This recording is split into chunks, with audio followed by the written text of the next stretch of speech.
In a world where the sky itself remembers every broken promise and the wind whispers the names of forgotten heroes, one flicker of light remains.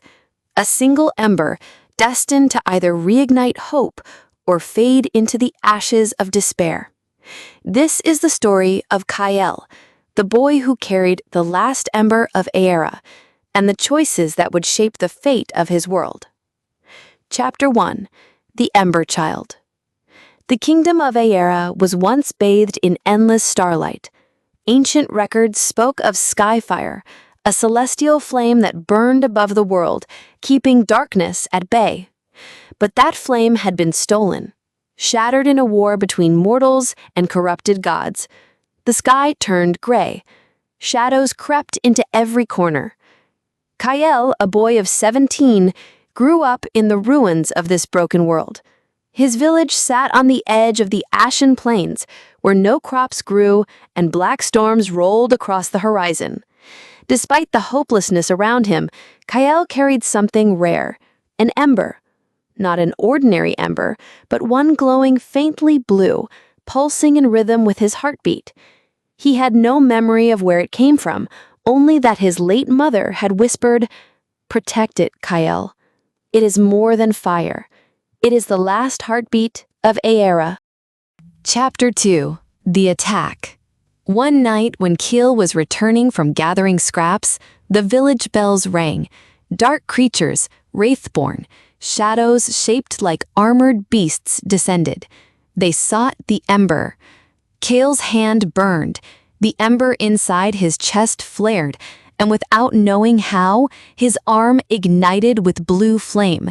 He swung wildly, the fire slicing through shadows like glass. Villagers stared, terrified, not of the wraithborn, but of him.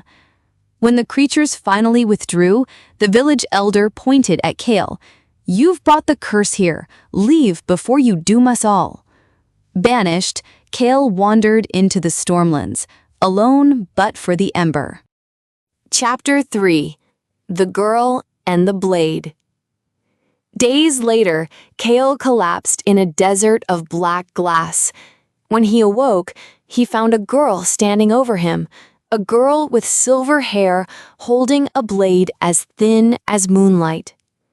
Her name was Lyra, a warrior of the forgotten Skyguard. Unlike others, she didn't fear Kael's ember. "You carry the flame they couldn't extinguish," she said. "If you can keep it alive, the world still has a chance." Reluctantly, Kael joined her.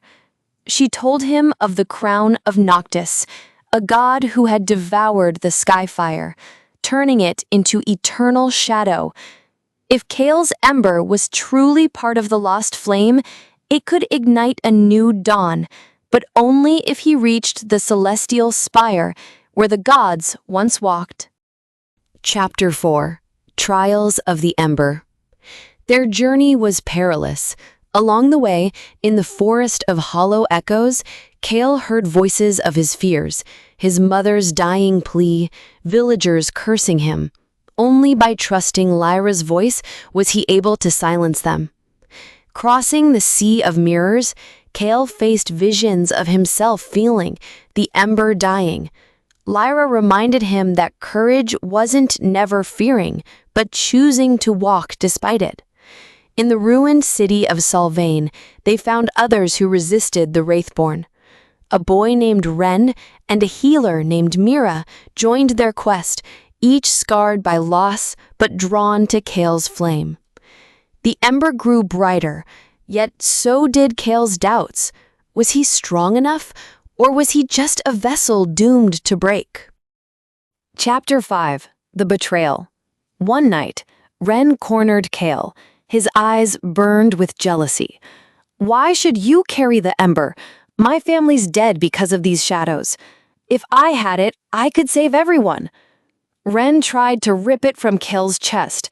The ember reacted violently, blasting Ren back, nearly killing him. Kael shook in horror. Had he just used the ember to harm a friend? Guilt gnawed at him. Maybe the elder was right. Maybe I am a curse. But Lyra knelt before him, steady and unshaken.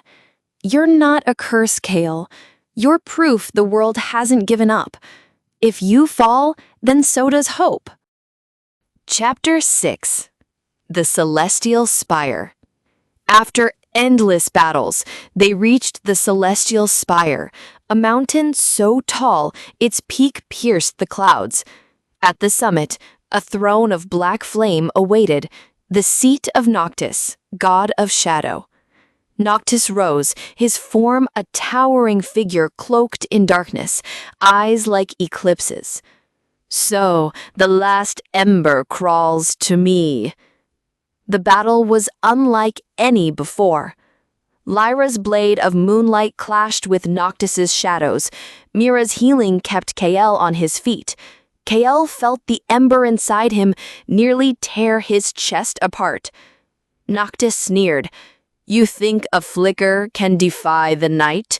You are weak. You are alone." But then Kael remembered the voices of his friends, Lyra's faith, Mira's kindness, even Ren's pain. The ember pulsed, not with his strength alone, but with theirs. Kael screamed, unleashing the ember. Blue fire burst across the battlefield, forming wings of flame. With one final strike, he plunged his burning fist into Noctis's chest. The god shrieked as the shadows burned away, the sky splitting open. Chapter 7. The Dawn Returns. The clouds cracked. For the first time in centuries, light poured across Era. Villagers looked up, weeping. Fields began to green again. The Wraithborn dissolved like mist. Kael collapsed.